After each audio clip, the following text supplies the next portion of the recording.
Kakalosh Boker or Bekiim Halacha 3 day 91, page 201, Siman 21. Okay? So Halacha Yud Aleph. This is talking about sleeping with a talit. Mutar lishkav lishon in talit katan alav ben bayom b'melayla. You're allowed to sleep with a talit katan, whether it's during the daytime, in the nighttime. And the opposite, you're supposed to use a talit katan in the nighttime. And to do talit gadol balayla, we already wrote above that according to the Mekubalim and a few poskim also, you're not supposed to come and put it on whatsoever at all. Okay?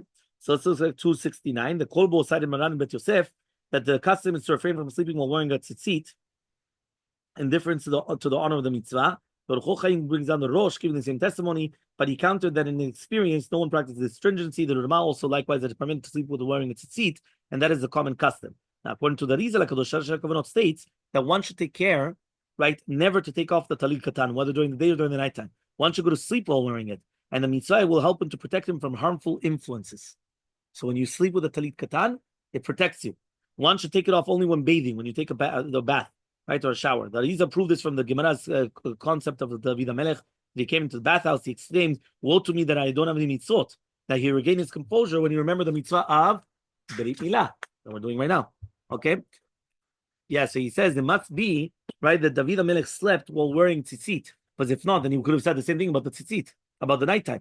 Okay? The Magen Avraham challenged Arizal's proof, since all the other times that David HaMelech was in the bathhouse, right, he was in a house with a mezuzah on the door. Therefore, he always had a mitzvah. But a bathhouse obviously does not have a mezuzah. But the Rabbi defended Arizal's proof, since during the nights of the Sukkot, David HaMelech would sleep in the sukkah. There was no mezuzah. So again, obviously it was because he had the tzitzit. More likely, the proof of David HaMelech did not fix a mezuzah on the bedroom since he slept there together with his wife. The Rama overruled that as long as it's possible to shut the door, so you're obligated to put a mezuzah on the outside of the door, and then you're able to sleep inside, obviously. Okay? Other Achronim answered this question by saying that even David HaMelech, by fulfilled the mitzvah of mezuzah each night, he was still searching for a mitzvah that he had on his own limbs, which is on his body. Okay, Rabbi Kiva Eger came and he also commented that if the Arizal is correct, that David HaMelech was satisfied with the mitzvah of tzitzit each night, it would be a proof to the Rosh that a daytime garment is obligated in tzitzit in the nighttime if he's wearing it during the nighttime.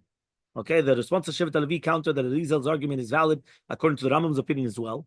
As Arizal himself explained, although there's no mitzvah of tzitzit at night, the act of wearing it still protects you from all evil forces. So besides, even if one does not fulfill the mitzvah of the mitzvah at nighttime, it's still the mitzvah of tzitzit. It is for this reason that the Rabbeinu Tam and the Radu Rishonim say that you're allowed to come and put wool and linen together, even if it's going to be a nighttime.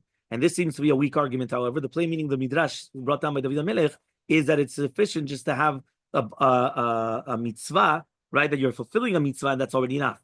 Okay, then he says also the Shevet HaLevi runs counter the conclusion of many Acharonim that we see from the Midrash that the mitzvah of being circumcised is not something that one fulfills in the moment when one is an infant, but rather it's a mitzvah for every moment of the life. Meaning Brit Milah is not a one-time mitzvah, it's a mitzvah every single moment that you already have your Brit done. Otherwise, David HaMelech would not have been satisfied because he was circumcised, I don't know how many years beforehand. Yeah?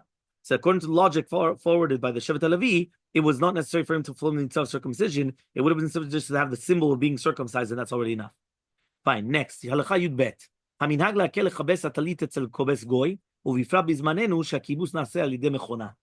Right? The minhag is to be lenient that you could have a goy come and launder your talit katan or talit gadol.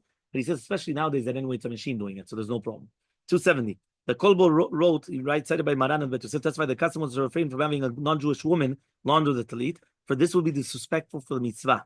Maran commented, though, that he was unaware of anyone who practiced stringency in his days, nor did he hear anyone who practiced the previous generations. But Rama, however, stated that there is a custom not to use non-Jewish laundress and not to sleep in one's talit. He concluded that it is necessary, he says over here, to observe the stringency of not sleeping while wearing a talit, but one should refrain from using a non-Jewish laundress. The Kaf HaChaim brought down a few of them also that said the same thing. The Rabbi said that nowadays there's no stringency whatsoever. He understood the Rama that you could basically ignore the stringency whatsoever.